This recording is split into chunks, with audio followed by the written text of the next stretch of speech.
السلام علیکم ناظرین، آپ دیکھ رہے ہیں ذیشان سید یوٹیوب چینل۔ ناظرین، آج بات کریں گے پاکستان کے اندر ہو کیا رہا ہے، کبھی سویلین کو، کبھی سیاسی رہنماؤں کو اور کبھی سوشل ایکٹیوسٹ کو۔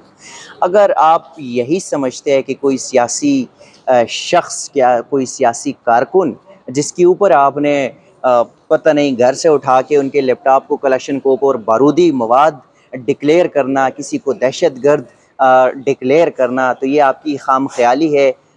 یو ہیو نو رائٹ کہ آپ کسی کو محب وطن یا غدار ڈکلیئر کرے۔ آپ کی یہ چوچلی حرکتیں یہ نہ ماضی میں چلی ہے، نہ آج چلیں اور نہ ہی آنے والے دور میں چلیں گے۔ خیر، پاکستان تحریک انصاف کے سوشل میڈیا ونگ کے بڑے سینئر رہنما تھے وقاص جنجوعہ، جن کو اٹھایا گیا تھا ان کے گھر سے 4 بجے رات کو، اور پھر 2 دن بعد ان کی جو گرفتاری ظاہر کی گئی، آج ظاہر کی گئی، لیکن 22 تاریخ کو ان کی کہا گیا کہ ہم نے ان کو گرفتار کیا، بارودی مواد برآمد کر لیے، دہشت گرد تنظیموں سے ان کا تعلق ہے۔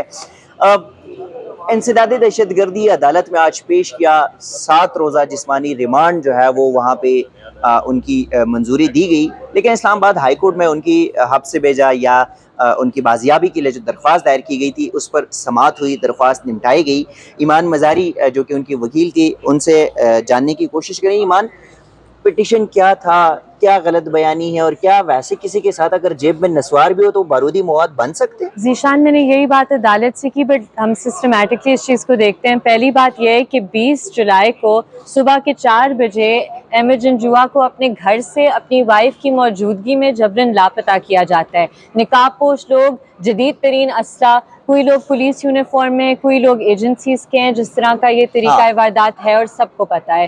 وہ آتے ہیں، سی سی ٹی وی فوٹیج گھر کے باہر کی نہیں صرف اندر کی بھی موجود ہے، اور اس فوٹیج میں وہ واضح طور پر جب احمد وقاص جنجوعہ اندر سے پوچھ رہے ہیں پوری دنیا دیکھ چکی کہ کون ہے تو وہ جواب دے رہے ہیں ہم پولیس ہے، ٹھیک ہے۔ اب آ کر ہم نے 20 تاریخ کو ادھر حبس بھیجا کی درخواست دی، اور اگر کوئی بینچ اویلیبل ہوتا تو ہمیں 20 تاریخ کو ہی سنا جاتا، جس طرح کسی مہذب معاشرے میں ہوتا ہے، لیکن ہمیں آج تک کا انتظار کرنا پڑا۔ اور آج انہوں نے صبح جب یہ پیشی ہو رہی تھی تو جو رہنما آئے تھے حکومت کی طرف سے، وہ کہہ رہے تھے کہ انہیں تو کوئی آئیڈیا نہیں ہے، کوئی گرفتاری نہیں ڈالی، انہیں کوئی انفارمیشن ہی نہیں ہے۔ اور اب جا کر وہ یہ بات کرتے ہیں کہ جی یہ پرچہ ہے، اس میں 22 تاریخ کو ہم نے گرفتاری ڈالی ہے، اور یہ کلاشن کوف اور سارا ایکسپلوسیو مٹیریل ریکور ہوا ہے جب ہم نے اسے گرفتار کیا ہے۔ تو اتنا بڑا جھوٹ جب سی سی ٹی وی فوٹیج موجود ہے، اور اس کے باوجود جج صاحب نے 7 دن کا ریمانڈ دیا جب ان کا کوئی کاؤنسل بھی ادھر پریزنٹ نہیں تھا، تو آپ خود سمجھیں کہ یہ عدالتیں کیا کر رہی ہیں۔ نیچے سے ریمانڈ دیے جا رہی ہیں ایک شخص کا جو جبراً لاپتہ تھا، تو پھر ہم کہاں جائیں؟ عدالتوں کے پاس نہیں آئیں گے تو ہم کہاں جائیں؟ ابھی اسلام آباد ہائی کورٹ نے کہا کہ آپ کی درخواست انفیکچس ہے، تو کیا کریں گے اب، یا کیا کوئی ڈائریکشن دے دی گئی ہے؟ انفیکچس کیسے جی، ہم نے 2 باتیں نا ذیشان، ایک تو ہماری جو رٹ تھی اس میں، اور میں نے یہ پوائنٹ آؤٹ کیا کورٹ کو کہ ہماری رٹ میں ہم نے یہ بھی پریئر مانگی ہے کہ جن لوگوں جو اغوا کار ہیں ان کی شناخت کی جائے اور ان پر ذمہ داری عائد کی جائے۔ تو ہماری پٹیشن صرف حبس بھیجا کی نہیں تھی۔ اور دوسری بات ذیشان کہ دیکھیں، یہ ہو رہا ہے، اور یہ پہلی دفعہ نہیں ہو رہا، یہ ایک فراڈ ہے کانسٹیٹیوشن پر اور فراڈ ہے آئینی عدالتوں پر، کہ آپ آ کر پہلے بلوچستان میں ہوتا تھا کہ آپ لوگوں کو جبراً لاپتہ کرتے تھے اور پھر سی ٹی ڈی کے حوالے کر دیتے تھے ایک جھوٹے پرچے میں، اس طرح حفیظ بلوچ کے ساتھ بھی ہوا تھا۔ اب احمد جنجوعہ کے ساتھ ایگزیکٹلی وہی چیز ہوئی ہے، اور صرف اسے اٹھانے کا مقصد یہ ہے کہ وہ پی ٹی آئی کے انٹرنیشنل میڈیا کوآرڈینیٹر ہیں، کہ جو طاقتور قوتیں ہیں وہ خوش نہیں ہیں کہ پی ٹی آئی کی خبریں انٹرنیشنل میڈیا میں کیوں آ رہی ہے، تو یہ ان کے خلاف جو کیس ہے، اور دیکھیں کہ ایف آئی آر کیا بنایا ہے۔ اور میں جو ہمارے ادارے ہیں انہیں ایک پیغام دینا چاہتی ہوں کہ وہ اپنی آنکھیں کھولیں، خیبر پختونخوا میں دہشت گرد واپس آئے ہوئے ہیں، دندناتے پھر رہے ہیں، اور یہ پیسفل لوگوں کو دہشت گرد بنانے کی کوشش کریں اس طرح کے جھوٹے پرچوں میں۔ لیکن وہاں بھی تو عوام کے اوپر فائرنگ کی جا رہی ہے۔ بالکل، تو پھر آپ خود سوچیں کہ دہشت گردوں کے ساتھ کون ہے اور دہشت گردی کے خلاف کون بول آپ رہے نے ہیں۔ ایک بات کی کہ ہماری آئین اور قانون، تو کس آئین اور کس قانون کی آپ بات کر تو رہے ہیں؟ ذیشان یہی تو بات ہے کہ جب کیونکہ ہم پرامن لوگ ہیں کہیں نظر آ رہا ہے اور کوئی ہم قانون؟ آئین اور قانون کا سہارا لیتے ہیں، لیکن ہمیں ریاست اور ریاستی ادارے بار بار پروووک کر رہے ہیں، انسٹیگیٹ کر رہے ہیں کہ ہم عدالتوں کا سہارا نہ لیں اور ہم اپنا دفاع خود کریں۔ کیا یہ چاہتے ہیں؟ کیا یہ چاہتے ہیں کہ اگلی دفعہ جب یہ نقاب پوش گھسے ہمارے گھروں میں کہ اندر سے ان پر فائرنگ ہو؟